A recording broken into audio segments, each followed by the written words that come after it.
You know your story needs to be told, but if you are just too afraid to use your real name, it can be impossible to figure out what the right path is for your book. That's why today I want to answer one of the most common questions that I get from memoirists or aspiring authors who have the most raw, personal stories that they know could help others, but they're also really worried about the repercussions on their name. If you've had this question, you are going to want to stay tuned to hear about all of the ways that I want to think about this, namely in terms of the legal possibilities, the legal ramifications, the family and friend issues, and finally, whether you need to really dig down in yourself and do a little more reflection before you decide to use a pen name.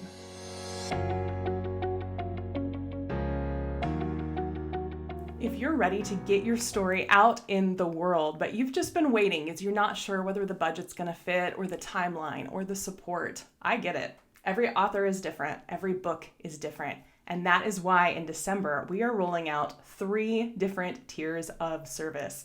You are not going to want to miss this announcement when we open to the general public. And if you want to be the first to hear, head to the link in the show notes, take the book strategy quiz. Once you do that, you're going to get a ton of helpful information now, and you're going to be the first to hear when we make these new tiers of service available. I can't wait, and I can't wait to hear about your book. So many authors come to me and they really want to tell these raw, personal stories of how they overcame all of this trauma in their background. But it can be really scary to put all of that personal stuff out there with your name. So I know a lot of times people are tossing around the idea of publishing their book and they're wondering whether they can use a pen name or essentially a pseudonym instead of their actual name on the cover of the book and to promote the book. And this is actually a lot hairier issue than it usually seems like folks are thinking about. There is no easy yes or no.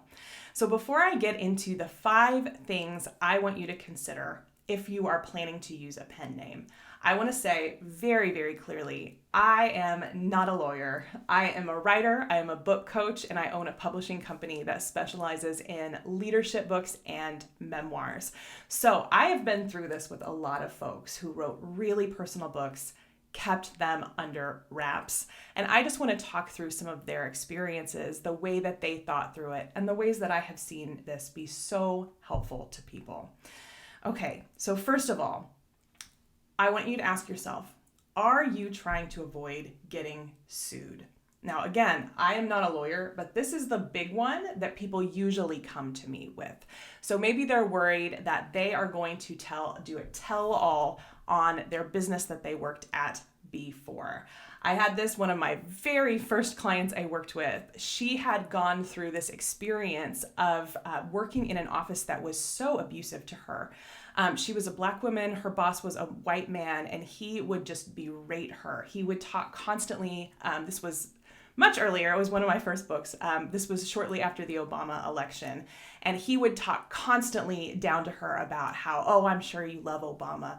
Besides the political stuff where he would just berate her for supporting President Obama, there also was a lot of behind the scenes gossiping. He would spread rumors that he knew weren't true about her. He would come in and make sexual advances toward her, but it was a small kind of private company. And so there really wasn't much she could do. She had tried to go to HR. They weren't really helpful.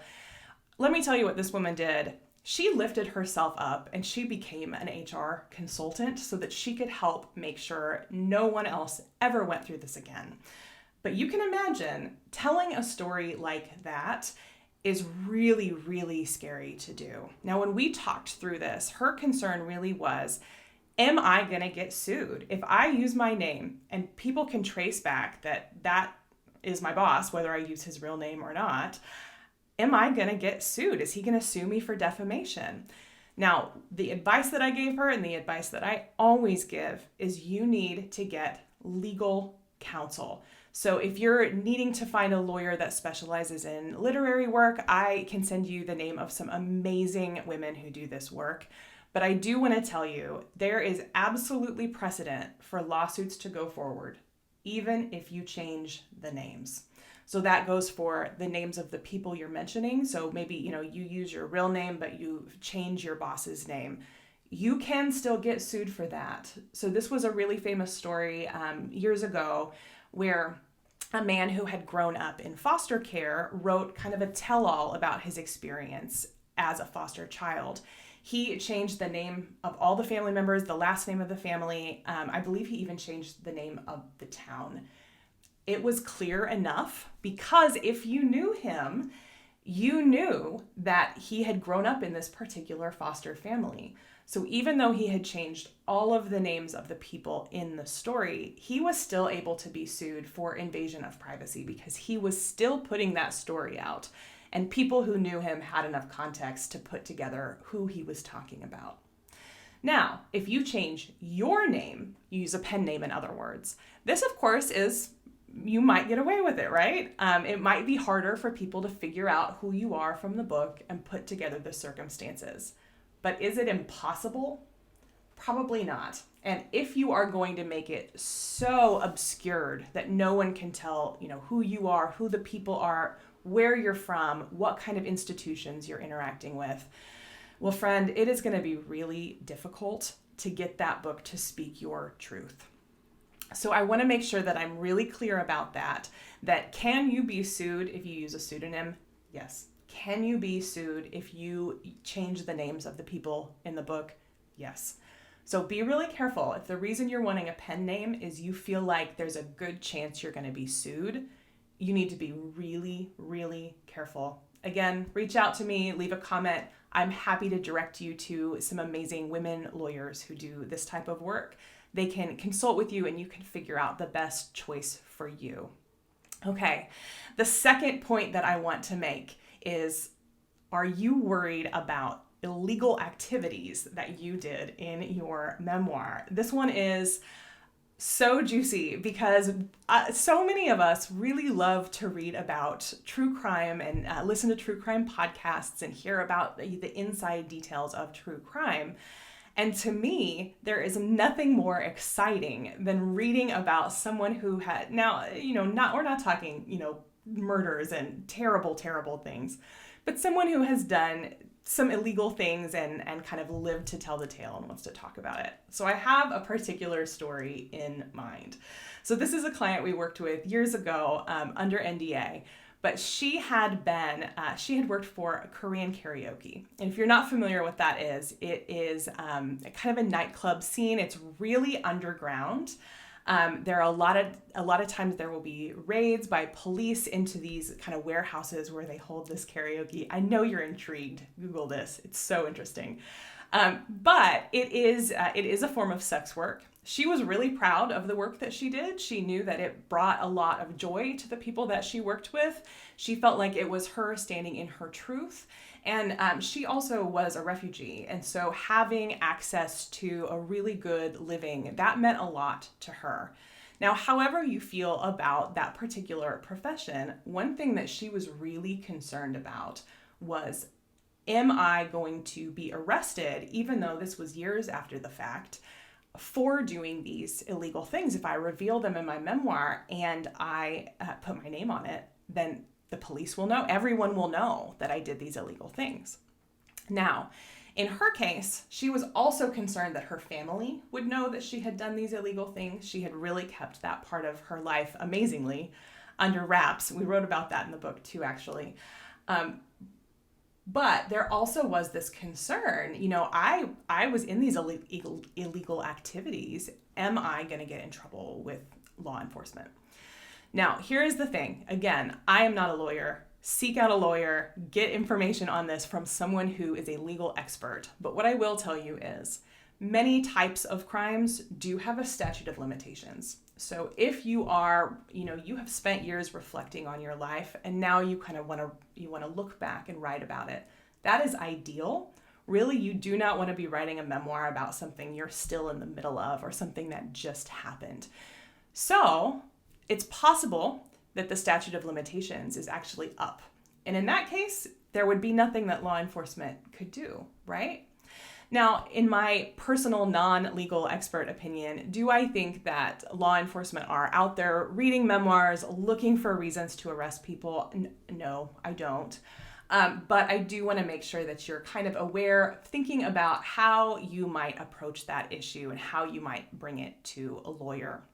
But I think it is very possible that if you have given the time you need, the space you need from the activities before you're writing about it, probably you are past the statute of limitations, particularly for a smaller type of crime. Okay. The third, and I think this is a doozy of a reason that you might want to use a pen name for your memoir, is that you are just worried about hurting the people that you care about. Now, here is the thing to think about. Are you sure you want to publish something about those people that you know would hurt them, even under your pen name? Are you sure? Because here's the thing, if you're really, really worried about hurting your friends, hurting your family members, that it's possible that they could find out that was you, right? It is really hard to live that kind of a secret where you know that everyone else in the world could access that book and maybe they'll figure out who you are. I mean, there are a lot of pen-named authors who we know who they are now, right? Or sometimes we even knew who they were then. If you're sharing pieces of your story in your life and then those pieces are in the book, it's just not a sure thing that people will not be able to figure out who you are. So what I want to propose that you do instead is I want to propose that you have actual conversations with the friends and family that you're trying to avoid hurting by using a pen name. Oh, it's hard. I know this is a really, really tough piece of advice. And I want to tell you about an author that we are just getting ready to publish her amazing memoir. It is so good. She is a politician and she ran for office. And what she wanted to write about was the ways that the different people she had to encounter within the political machine, all of the ways that those people she felt had held her back. So there were issues with funding. There were issues with the party looking at her approval numbers through different kinds of lenses that really did not make sense to her. And she is a political science, political science PhD. So she knows what she's doing. All kinds of things were cropping up that really were just demonstrating how power structures come in to push people down that the political machine does not want in power. Well, you can imagine you are not going to tell that story without the potential for burning a few bridges. So as we were wrapping up this book, as we had the whole thing drafted, we were just in those final rounds of revision. What she did was she went through the whole manuscript. She found every single place that she had mentioned someone in what they might see as a negative light. She marked all of those down on one list. Then she also made a list of all the people that she had named who she painted in a positive or a neutral light. She wanted to make sure that everyone was familiar with what was coming out in this book before it dropped. This is so key because if you want to make sure that you don't have people coming up after the fact contesting the things in your memoir, you need to make sure that they know what's in there. So what she did was she took individual pages, sometimes, 2 or 3, sometimes just a paragraph, where she had mentioned those people. She invited all of those people either out to a coffee date or she talked to them on the phone or Zoom, and she read aloud the passages where they were mentioned. Now, what did this do?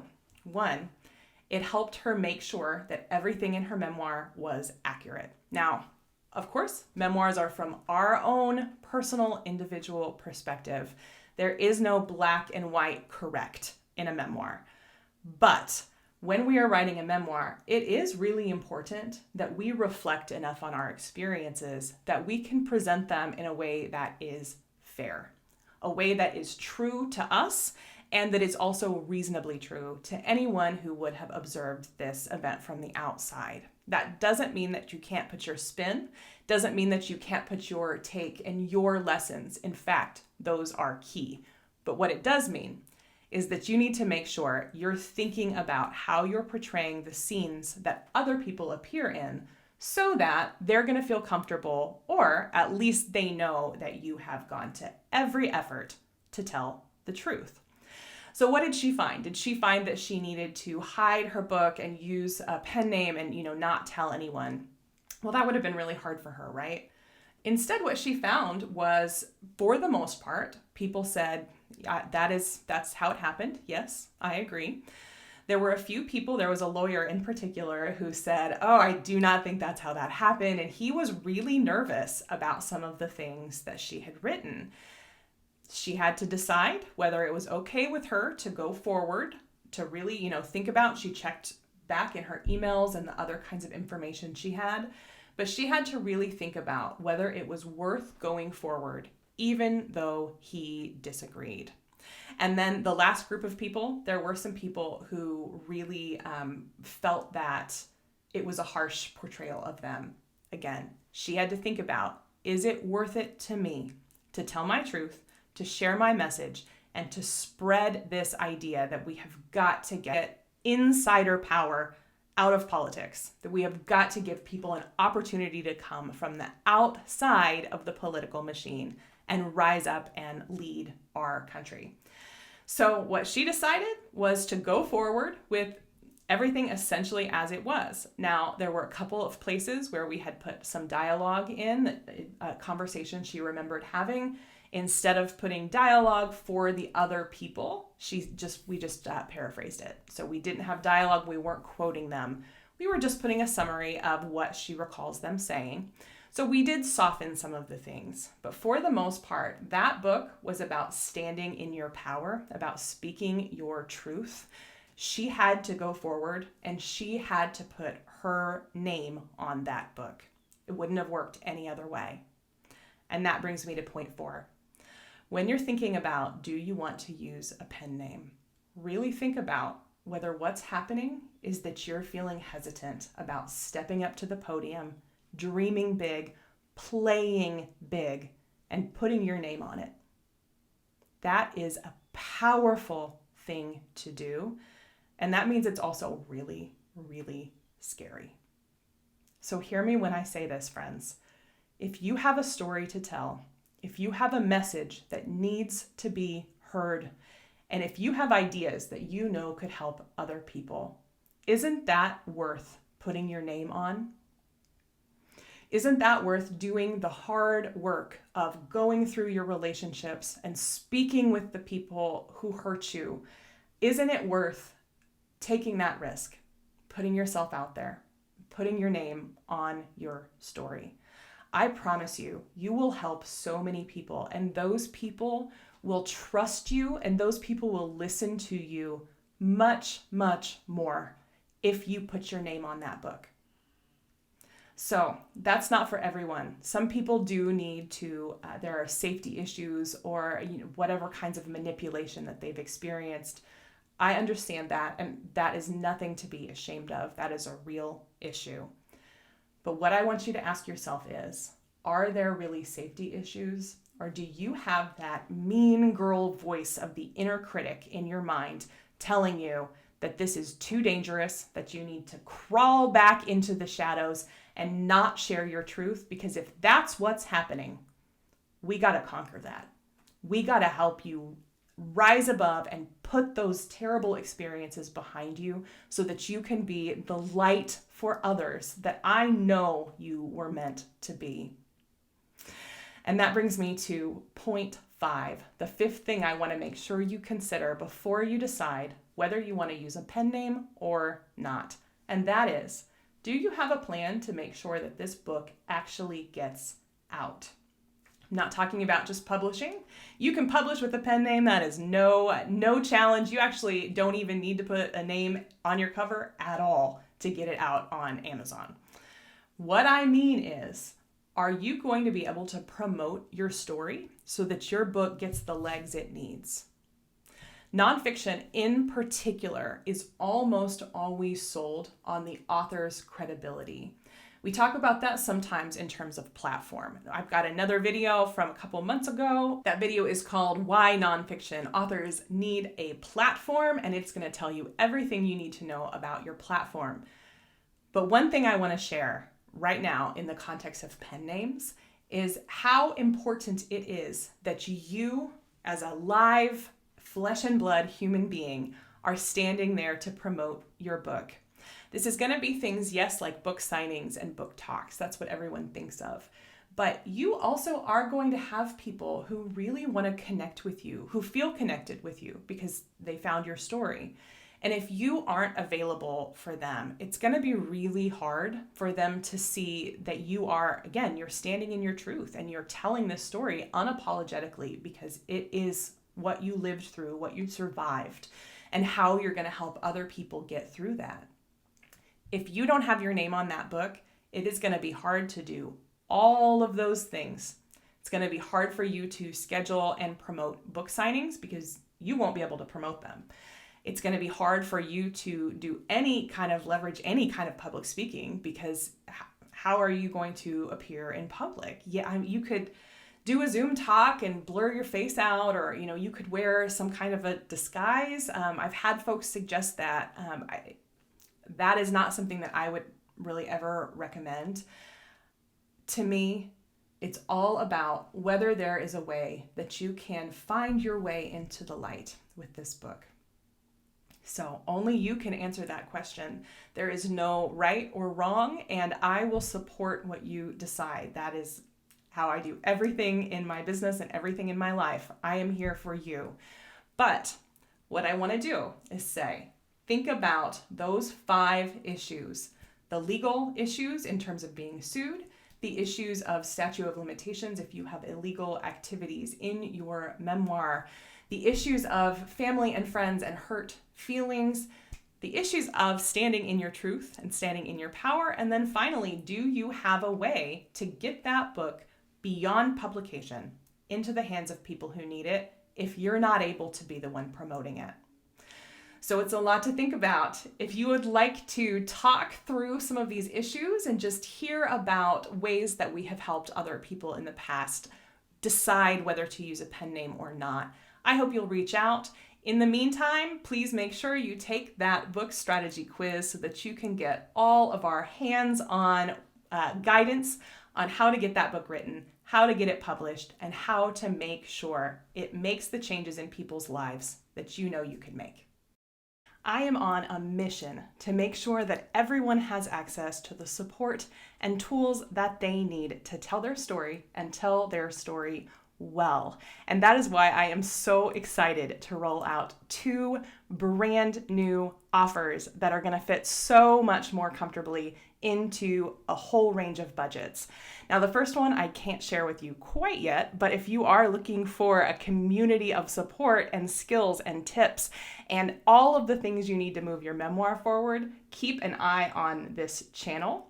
But the one I want to tell you about today is the Change Maker package. This is a brand new package we're offering that is going to give you all of that ghostwriting, all of that editing support that you want, all of the help to get your story on the page, even if you're just not a writer. So that package is only available to our newsletter subscribers right now. But if you want to be the first to hear when we open it to the general public, I hope you'll head over to the link in our show notes and take the book strategy quiz today. That's going to help make sure that you get all of the information you need about what the path your book should be on and how to sign up to have us help you get it out into the world.